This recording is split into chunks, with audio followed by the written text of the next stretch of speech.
அது எவ்வளோ குத்துக்கிட்டாக காய்ச்சிட்டு பாருங்கள். இது வந்து மேலே பயங்கரம், இன்னும் மேலே நிறைய இருக்குது. நான் உங்களுக்கு கொஞ்சம் மாத்திரம் பெரிய மரம் கொஞ்சம் மாத்திரம் காமிச்சிருக்கேன். மேலே இப்போ கொத்து கொத்தாக இருக்குது பாருங்கள். இது எப்பவுமே கிளையில் தான் வரும்.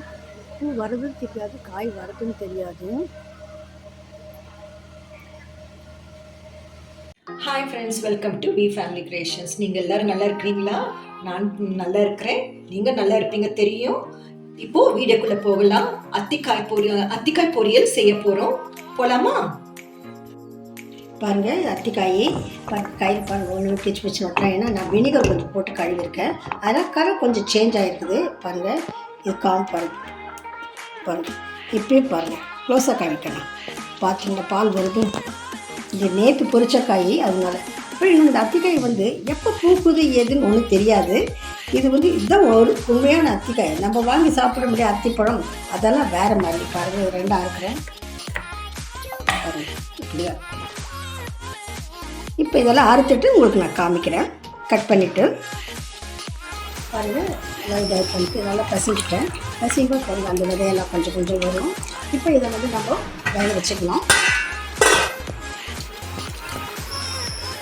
தண்ணி சூடாகிடுச்சு.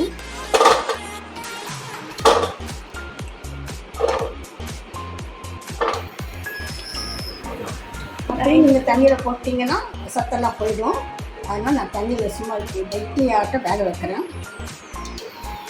ஏன்னா அத்திக்காய் ரொம்ப தெரிஞ்சு இல்லையா, அந்த அத்திப்பழமெல்லாம் சாப்பிடுறது இது ஒரிஜினல் இருக்குது. அது 100% 200% நல்லது. இதுதான் நாட்டு இருக்குது. அந்த பழம் வந்து உங்களுக்கு ப்ராசஸ் எல்லாம் பண்ணுறாங்க, பிடிக்கிறாங்க. இது நீங்கள் ஒரிஜினலாக உங்களுக்கு கிடைச்சிதான். ஏன்னா இது வந்து ஜாஸ்தி கிராமத்தில் கிடைக்கலாம், இங்கெல்லாம் கிடைக்கிற டவுன்லாம் கொஞ்சம் கஷ்டம். இது வரைக்கும் இது இங்கே ஒரு மரம் இருக்கனால நான் போச்சேன். வேகட்டும், செஞ்ச பிறகு அப்புறமே பார்க்கலாம். வேகட்டும், ஓப்பன் பண்ணிடலாம். வெந்துடுச்சு.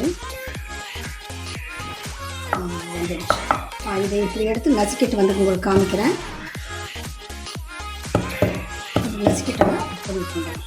நசுக்கிட்டு காமிக்கிறேன் உங்களுக்கு. பாருங்கள், அடுப்பில் வச்சுட்டு சட்டி கொஞ்சம் எண்ணெய் ஊற்றிக்கலாம். இது கொஞ்சம் எண்ணெய் இழுக்கும்.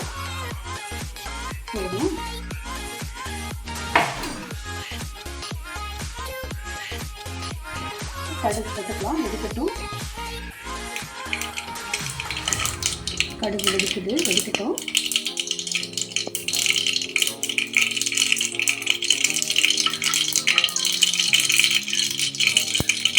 சீரகம் போட்டுக்கலாம். சீரகம் சின்ன வெங்காயம் எடுத்து வச்சுருக்கேன். சின்ன வெங்காயம் போட்டு வதக்கிக்கலாம்.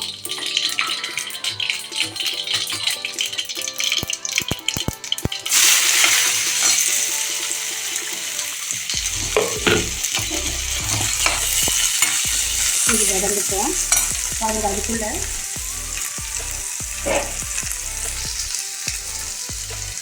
இப்படி தட்டி வைக்கும்போது உங்களுக்கு இப்படி கிடைக்கும். இப்படி கிடைக்கும்போது உங்களுக்கு வந்தாலும் ஒரு மாதிரி மிக்சியில் போட்டு ஒரு ஓட்டு வச்சுட்டேன். வாய்ப்பாடை போட்டு வச்சுட்டு பாருங்கள், எவ்வளோ பழப்பம் வச்சுட்டேன். இப்படி பொரியல் பண்ணி ரொம்ப ருசியாக இருக்கும். நீங்கள் அத்திக்காய் மாத்திரம் கிடச்சிதுன்னா விடாதீங்க. இது வந்து அமாவாசை வரும்போது பூக்குமாமா, அது கண்ணில் படவே படாது. ஒரு 5 நாள் கழித்து போனீங்கன்னா குட்டி குட்டியாக காய் இருக்கும். அதான் 10 நாள் கூட பொரிச்சிடணும், அப்போ தான் நல்லா இருக்காது. அப்புறமே வந்து பழம் வந்து பயங்கர ரெட்டிஷாக இருக்கும். அந்த பழத்தை அப்படியே எடுப்பாங்க, அப்படியே இது பண்ணி சாப்பிட்ருவாங்க. அதில் ரொம்ப சன்னமாக புழுவெல்லாம் இருக்குன்னு சொல்கிறாங்க. அதோடு சாப்பிட்டு நல்லதாக போடுங்க. நாங்கள் இதுவரையும் சாப்பிட்றத பயந்துட்டு. நீங்கள் அந்த அத்திக்காய் இது பழம் சாப்பிட்றீங்க இல்லையா, அதாவது என்ன ஆப்ரிக்கன் அத்தி என்னென்னமோ வருது இல்லையா, அந்த அத்தியெல்லாம் சரி இது கிடச்சதுன்னா சாப்பிடுங்க. கிராமத்துக்கு கிடைச்ச சரி. ஏன்னா மரம் வந்து ஒயிட் கலர் இருக்கும். பார்த்தீங்கன்னா மரத்தில் வந்து அப்படியே மரத்துலேயே அப்படி காய். இந்த இது என்ன பழமும் இது பலாப்பழம் மாதிரி அப்படி வருது. அதுபோல் அப்படியே தொங்கும். இவ்வளோ பெரிய கொத்து அப்படியே தொங்கும். உங்களுக்கு மரம் பாருங்கள், மரத்தை காமிச்சிருக்கேன், நீங்கள் அப்படியே பாருங்கள்.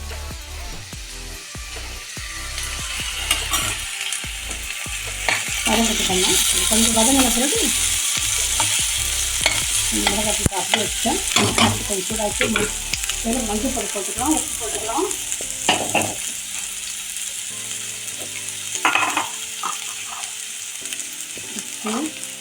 மஞ்சள் தூள் போட்டுக்கலாம். கொஞ்சம் மஞ்சள் போட்டுக்கலாம். மிளகாய்த்தூள் 1 ஸ்பூன் 2 ஸ்பூன் போட்டுக்கோங்க. உங்களுக்கு காரத்துக்கு தகுந்தப்போ நான் 1.5 ஸ்பூன் போட்டுருக்கேன். அது உங்களுக்கு எப்படி காரமோ அது தகுந்து போடுங்க. இது நல்லா வதங்கட்டும்.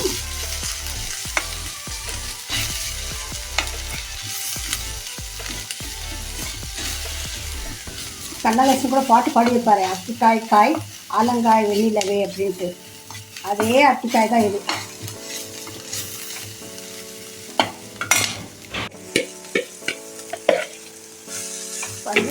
எவ்வளோ ஆயிருப்பாங்க அத்திக்காய்.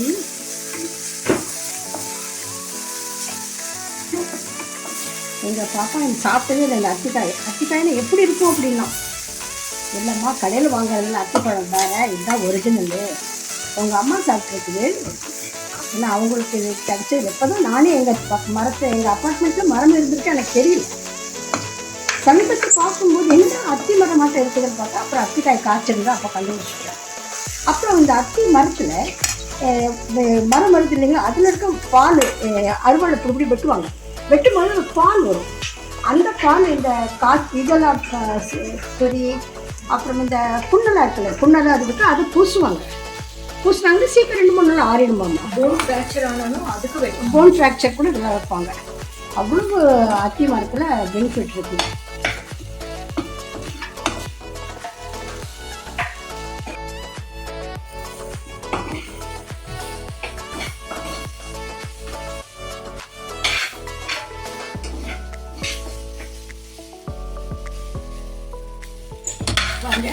ஆயிடுச்சு.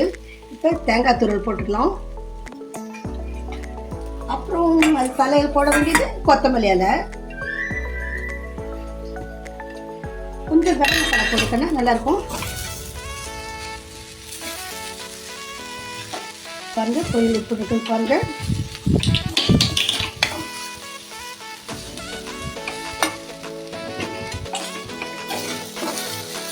நீங்கள் பிள்ளைகள்லாம் சாப்பிட்டீங்கன்னா உங்களுக்கு உடம்பு இருந்தது. அம்மா சொன்னால் நீங்கள் கேட்டுக்கோங்க. ஏன்னா என் பிள்ளைங்க நீ வேற நீங்கள் வேற இல்லை, எல்லோரும் சாப்பிட்டு நல்லா ஆரோக்கியமாக இருக்கணும். இந்த அத்திக்காயெல்லாம் அவ்வளோ நல்லது. திருப்பி சொல்கிறேன்னு தப்பாக நினைக்காதீங்க. முடிஞ்ச வரை கிடைச்சதுன்னா விடாதீங்க. ஏன்னா இது வந்து இன்னும் மரத்துட்டு தான் நம்ம கொதிச்சு சொல்லணும். அமாவாசை நாள் பொரியுங்க. இது பௌர்ணமியெல்லாம் வந்துன்னா காய் வந்து பழமாயிடும். அப்படி நல்லா இருக்கும், பூச்சி இருக்கும். அது நல்லா அந்த பழத்தை அப்படி சாப்பிடுவாங்க. இது கோயில் இந்த கோயம்புத்தூரில் அனுவாமி சுப்பிரமணிய சுவாமி கோயில் இருக்கு.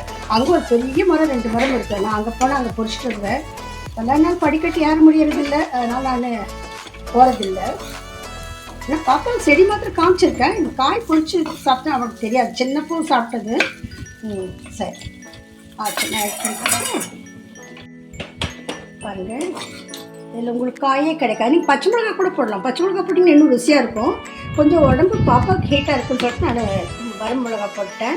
இது எங்கள் செடியில் கருவேப்பிலை கொஞ்சம் பூச்சி பிடிச்சி கருவேப்பிலை போடலை. நான் வெறும் கொத்தமல்லியில் மாற்றி போட்டு இன்னும் கூட தேங்காய் நிறைய போட்டுக்கோங்க.